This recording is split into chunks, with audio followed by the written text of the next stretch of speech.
putting the custom brackets that Dee Berg stayed up all night and made. He just got them delivered this morning. Because I wasn't there when it was established, the engineering, I put them on only to find out you have to put the hangers in before you bolt them on. So we're backing up.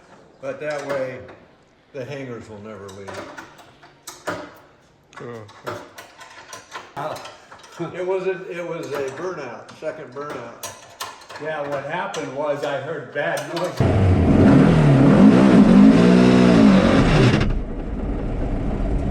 And I said, we're done.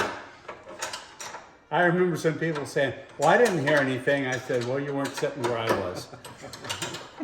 Because I heard something. Anyway. So we came here. Dean told a nice story, but you know, we all packed up and came here, and quite a great group of Volkswagen friends participating. And at midnight we had In-N-Out dinner. I'm sorry you missed it. I saw the picture. I missed it. I told him you were shipping a book. You know, Yeah. You had stuff to do. Yeah, And then you know, Doug worked till 4 in the morning at that's home on the crazy. You know all the story there. I didn't. I left at midnight. Mark and I took at 7:15 to Rancho, and they already had started getting stuff ready for it. And by before That's noon, amazing. it was done. And by noon it's done, yeah. Yeah, noon, and then these guys had everything done by about 4 o'clock. So, and it would have been sooner if I gotten it back here. But anyhow, Rancho stepped up and Yeah, amazing. Yeah, made that happen. They already had stuff ready to go before we got there at a little after 7.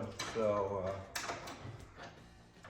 quite a deal with everyone. yeah, Definitely a Volkswagen active love. yeah, that's amazing. You guys never give up.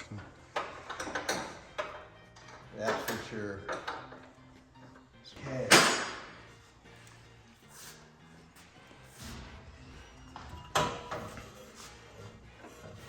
Ah, okay. Yeah, it looks much stronger. Oh, yeah.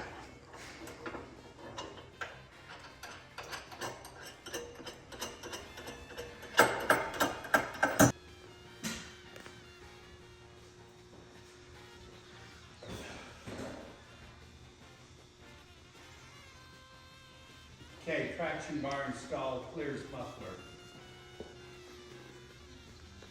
And it's preloaded. We'll have Shin drive it. Oh yeah. Oh yeah. Yeah. Down. That was a joke. Whose garage is this anyway? Come on. Well, it's yours. Absolutely. And I'm very fortunate to be able to work here. I'm gonna down and know which way is up and down. Up and down, go the other way. We go like this all the I time. love it. Yeah, I love to hear that. Scott told me, he goes, you know what I like best about coming over to Schley's and working with you? I go, well, it's a bitchin' spot. He goes, no, the back and forth between you and Paul. Yeah. Gotcha. Okay. Wow, somebody forgot to put the fan belt on. Oh my God.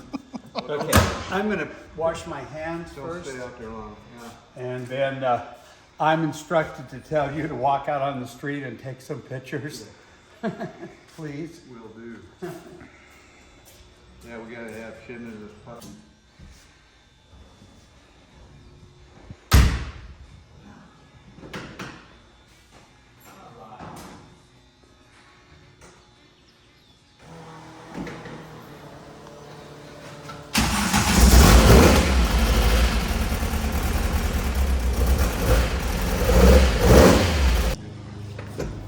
Hope you get the back gear, no? Probably you have to. Oh. Oh, of course it'll blow your first here now. I want a copy of this.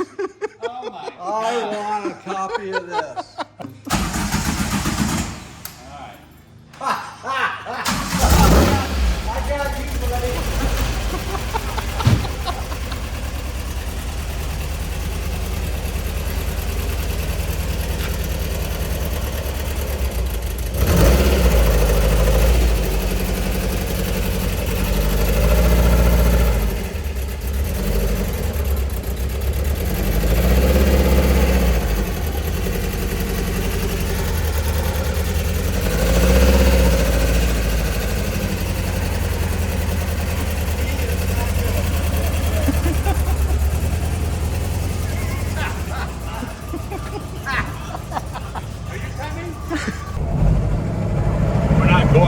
Oh, okay. Yeah. Since there's no cooling system. Right.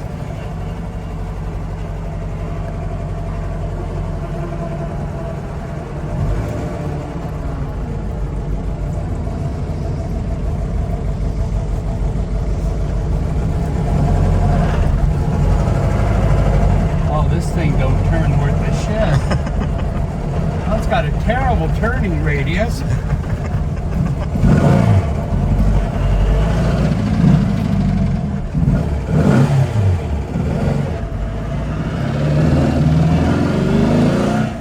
It don't like the muffler.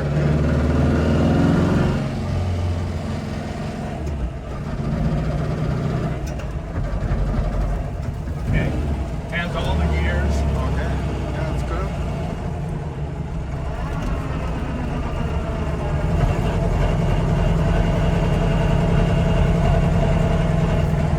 Oh, man. There's something wrong with watch the turning radius this way. Yeah.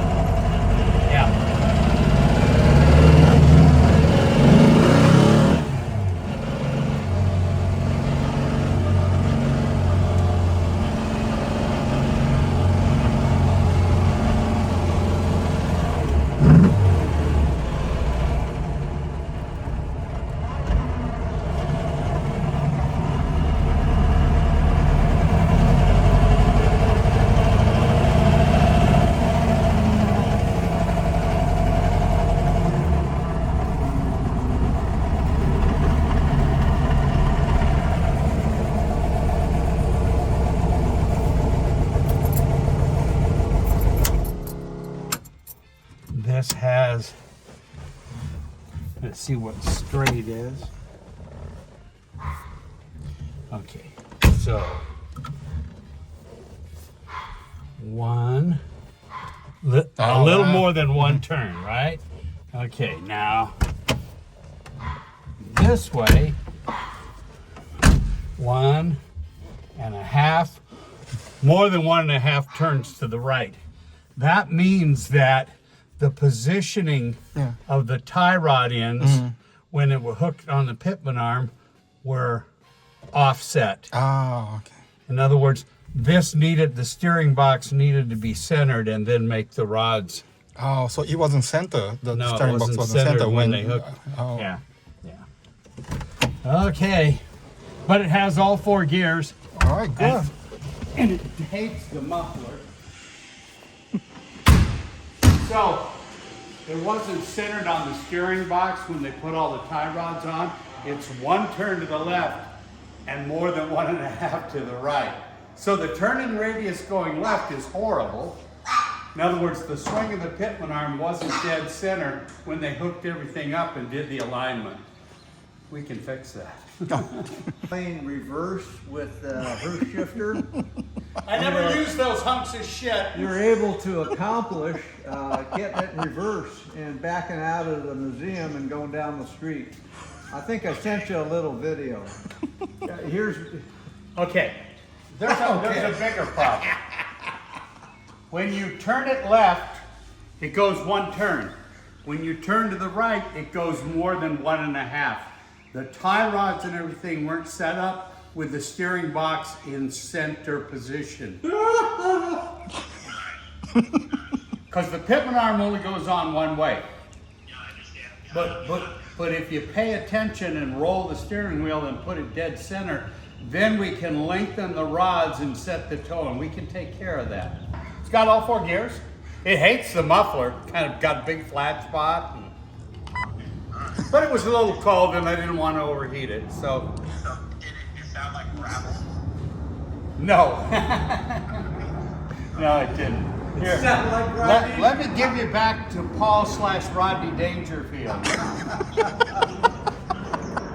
No respect, Ron, no respect. I respect you very much, and you know it. I know. Hey, smile, buddy. Fine, we'll have fun. Yeah. Very long. Give me a rub. I thought you would. Wait a minute, maybe in here? And I'm going to go to the same one, and I'm going to call it 56 and let's see, that's an 1/8, that's 3/16. Okay, so now we're gonna go around from the same groove as far up as we can get. Are you in the same groove? Si, senor. Okay, this is 55 and 7/8. Okay, which means it's towed out. And I'm going to move this one. Okay, let me go.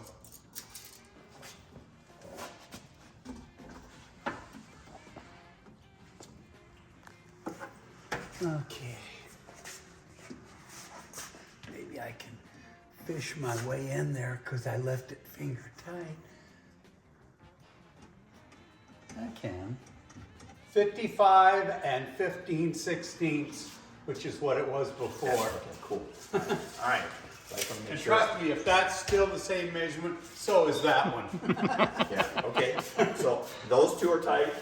See, when you are the older son, you get to direct, you know, the younger son. When you're the senior son,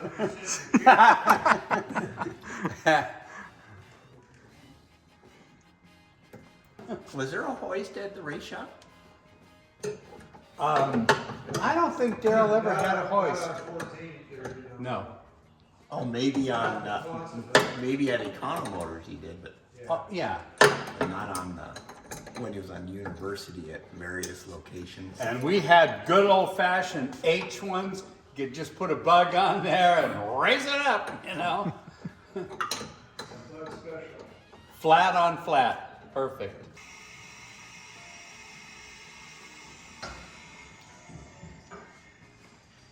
Boy, them shocks don't hold nothing. Okay, you don't have an outside mirror, so I'm going to tell you, you need to go that way a little bit when you're going out. Come on, sidecar creep.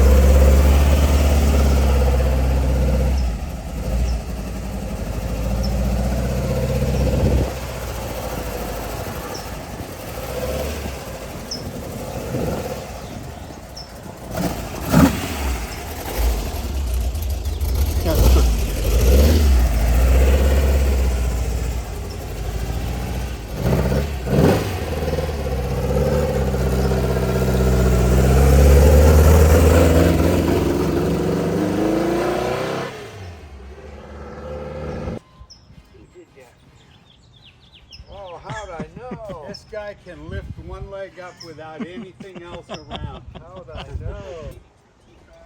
Okay. Seemed to track pretty good though, right? Yeah, boy, you don't like that muffler. No, it doesn't. No, it doesn't.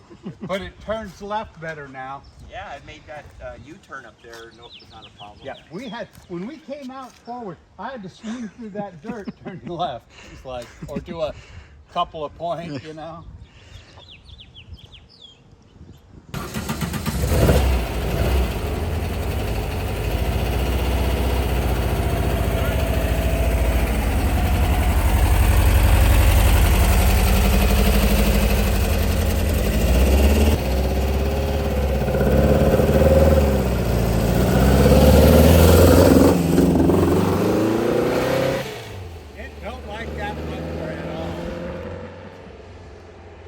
But it looks like it tracks pretty good now. I mean, I was blown away when I turned.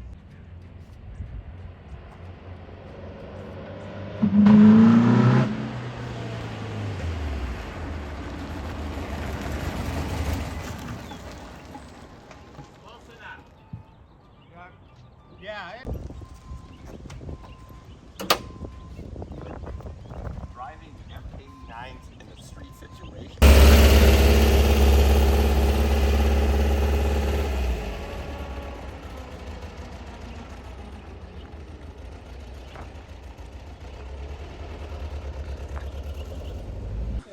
So today's episode talks about our escapades at Verona Raceway. That was the second time out for the car, and we tried a few things differently, and unfortunately, by the end of the day, we had some problems. And what it ended up happening was it blew the snap ring out of the differential on the driver's side, and that ended our running at the track. So we decided that we needed to take it apart right away to find out what was wrong with it. So instead of me taking it home to San Diego, we decided to all caravan up to the Schley Museum where we could use the lift in this facility and take it apart. And so that's what we did. So we got here about, that was Friday night, about 6 o'clock. We showed up here and unloaded it. And Ron, do you want to take over there? Well, we tore everything apart because first of all, we knew it was broke, and secondly, we wanted to know what and why. And we finally got to the point the tranny was on the ground, and this time in the evening, Dee Berg had showed up. He's an accomplished transmission guy, so we knocked the carrier out. Well, let me back up. We had it on the rack, and we turned the driver's wheel, and it made a hellacious noise compared to the other side. So, we're on this side. It was thought of a broken axle or all kinds of things. Anyway, we got it out on the ground. We took it apart and saw that it was what we thought at the time was just a snap ring popping, and that if we got a few parts, we could sand, polish, put that all back together with the right parts and put it back into the car. But as investigations grew deeper and Doug took some of the parts and worked very hard late into the night to establish a new differential, the ring gear was cracked. So that was like, stop, okay, we're done. So then begins the story of where the Schley brothers come to the rescue. They take all the broken parts and everything and get up earlier than Paul usually does, and have it at Rancho at dark 30. And then Rancho does a superhuman effort and has the thing all done by about noon. And I'm sitting here waiting to put it in. And then so the Schley brothers go to get it, but they had a meeting with the Bergs they had to take care of. So when it got here, by this time Dean got here, and between the two of us, I think in about 2 hours, we put the tran in, the motor in, and 2:30 to everything 4. all in there. So, but I guess where I want to go back to is the whole purpose of going to Verona was, okay, we broke the tranny the first time. For whatever reason, we found a number of problems we had talked about before. The wobbling wheel, the misalignment, just a number of things. So that's why we went back to Verona, because we really didn't get that feeling of, oh boy, this is good. And of course, we didn't get that from this time at Verona. But now, finally, after finding other little problems with the car, tightening up loose stuff, getting everything straightened up, a hearty pass was made down Randall Avenue here, out in front of the museum. It's a very unknown raceway. We feel confident that the car goes straight, stops, does everything that it's supposed to do, and we just hope and pray that all those transmission problems are gone. And the other thing I want to say is that, and Dean told me this, Darrell always said this car was a tranny breaker. Oh, wow. See, back in 1974-75, there wasn't aftermarket main shafts, first and second gear. And with a 1,600-pound car with 190 horsepower, that's death to a Volkswagen gearbox. So Darrell's gearbox had a super diff in it. It had a close ratio third and forward.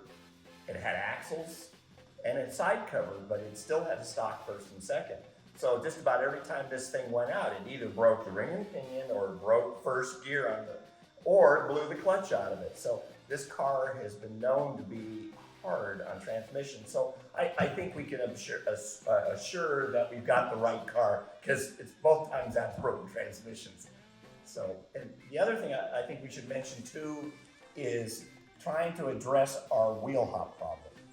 And this is something that we've been speculating. Was it the bad tire that we had at Irwindale? Was it the way we had the suspension? Was it the toe out? And we've kind of traced it to the engine bar that Darrell used to use. And this is something that we found that's been sitting around Louisiana for close to 40 years. And it's a very thin wall tubing, square tubing that bolts to the case. And our feeling was that we're not able to get enough preload on the engine case. We've got solid mounts in the transmission, but the engine hanger, which supports the nose of the engine, was not doing its job. And this is the this is the bar that Look at the end of it and see how thin the material is. So you can see that it's extremely thin wall tubing, and you can also see the bends in it, which I think are purposely put there. However, I think over 30 some odd years and 400 miles of drag racing, this is not the same configuration that it started out to be. The problem we had is we no longer can keep pulling it up because it hits here on both sides on the inner fender panels. So it wasn't, we weren't able to preload the engine, and we really think that that's our problem.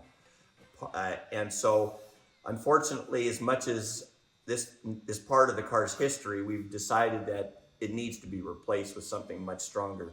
So that's where the Bergs came in. Yeah, and not only have the Schley brothers gone above and beyond providing the location and everything, Doug and Dee Berg showed up at Verona and suddenly they're on the team. So Doug not only stayed up till 4 in the morning working on a super diff, he made new traction bar mounts, modified a traction bar to work with this.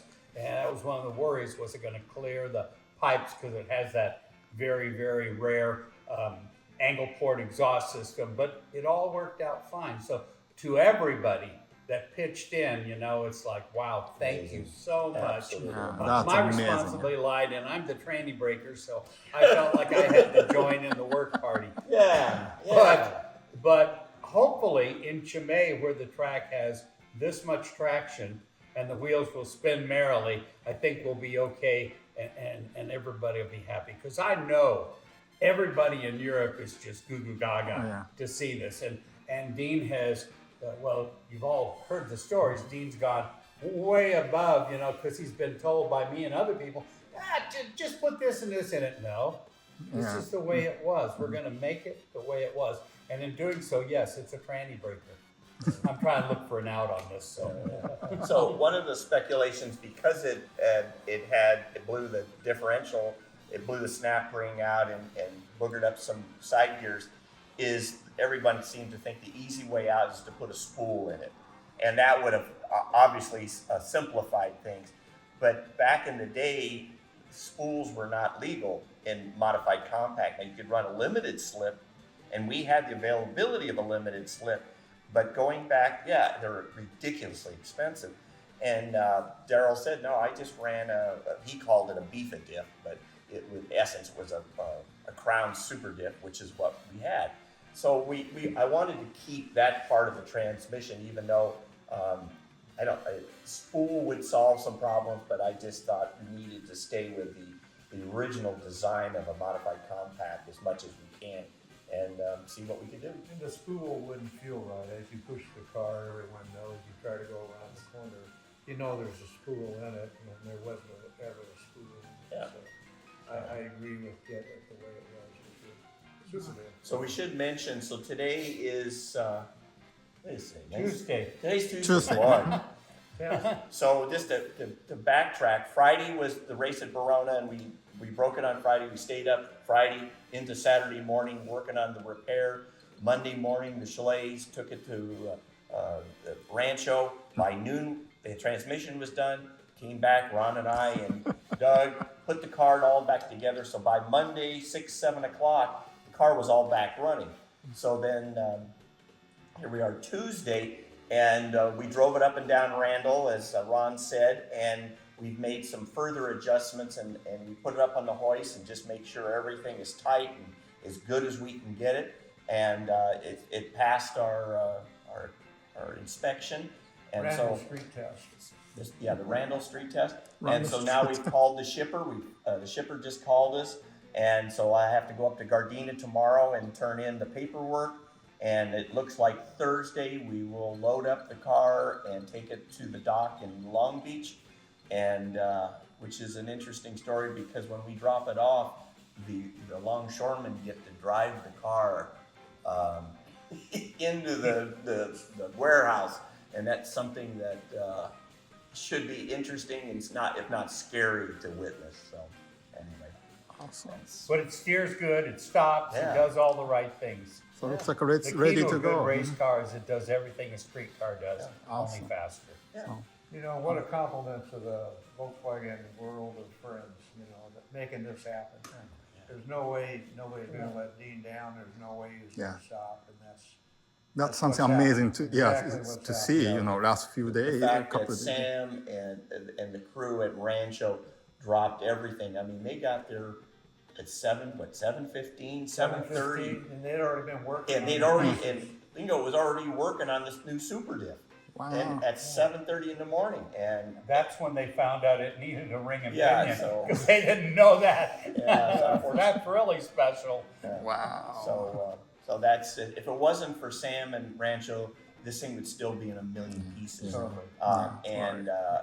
would have been real hard to piece something together, an alternative plan, and get to EBI and to actually be able to run it down the track. And that's what was our goal, is to get Ron and Keith soon to drive the car. And it just had to, and as Russell Ritchie says, there is no alternative. It has to be there. He said, I don't care if it has a stock gearbox in it. Yeah, tell us about the conference call on So Friday. when everything went sideways at 4:30 in the morning, when I was texting Doug back and forth, he was still in the shop and I couldn't sleep. And so he was showing me pictures of broken teeth, and I thought, oh boy, now we're out of time and out of parts. And so when we got up in the morning and we decided that we really needed to talk to Russell Ritchie. So at 8 o'clock California time, we called Scotland and had a conference call with Russell Ritchie and told him, and he just said, no, that ain't gonna happen. Yeah, not a consideration. Not whatsoever. even gonna happen. He says, I don't care, you get this thing here. If we have to put a gearbox that he has in it at Chimay, that's the way we'll do it. He says, just put a gearbox, get it on wheels, put the motor in it, get it on the boat, get it here. And so after that conference call, we said, well, okay. And then that's when I made a call to Sam Shackelford at Rancho. Says, Sam, we need help. We're really in a jam. We're out of time, and we've got our gearbox in a million pieces. What can you do? And he said, well, let me call you back. Let me see if I can set this up. And within a half hour, he says, get it there Monday morning at 8 o'clock. We'll take care of it. And that's what happened. One other person we need to thank is Mike Herbert Yep. from Rancho. Friday night after we're pulling everything apart. It was about 11 o'clock. Yeah, Paul had Yeah, 11 I o'clock. called 11 Mike o'clock? Herbert and Yeah. said, hey. Yeah, What we you called him need? at home, he came over to Rancho. Yeah, he met 11 him there. o'clock at night. Wow. Getting parts to bring back, so. For Doug to take and work on. Yeah. So Yeah. Mike, we got him out of bed to go open the place to get stuff. Yeah, as it Friday turned night. out, it was a failure anyway, because we didn't know at the time it needed a ring and pinion. However, if you're a VW racer, there's no quit. There's no, what do you mean there's not enough time? We'll make time. We'll make it work. We'll get what it takes. We'll get it done. And that's the whole community is that way. If you come to the bug-in, see how these people operate. Yep. We'll see you in Chimay. Yeah, see you in Even Chimay. Dave Grinder, we needed an axle nut yesterday. Called him up and said, come on down, and made a trip down there and just hands it to us and says, here you go. And it's just everyone has been incredible. Not to mention we have McFadden Schley upstairs, so hardware's never a problem. All right. To be continued in Yeah. Belgium. Yeah. So sounds like to be continued in Belgium, I guess. Yeah. So the next time we see the car will be on Thursday afternoon at the track when Russell Ritchie delivers his car carrier with the race shop double cab, the Dave Andrews tribute car, Darrell's car. Oh my and, God, that's who knows what else he's going to be Yeah. bringing. And that's when we'll see the cars again. So that'll be in June 30th, Yeah. something like that, Yeah. in Chimay, Belgium. If I could say one more thing, talking about Europe, people here in the States, if you ever get the chance, in Southern California, come on by our museum here, you'll get knocked over with all the cars that are here, the authentic cars, and stop on by and you'll Yeah, leave thank this you, place thank a Volkswagen person with a big smile on their face. You're always invited. Yeah, thank you.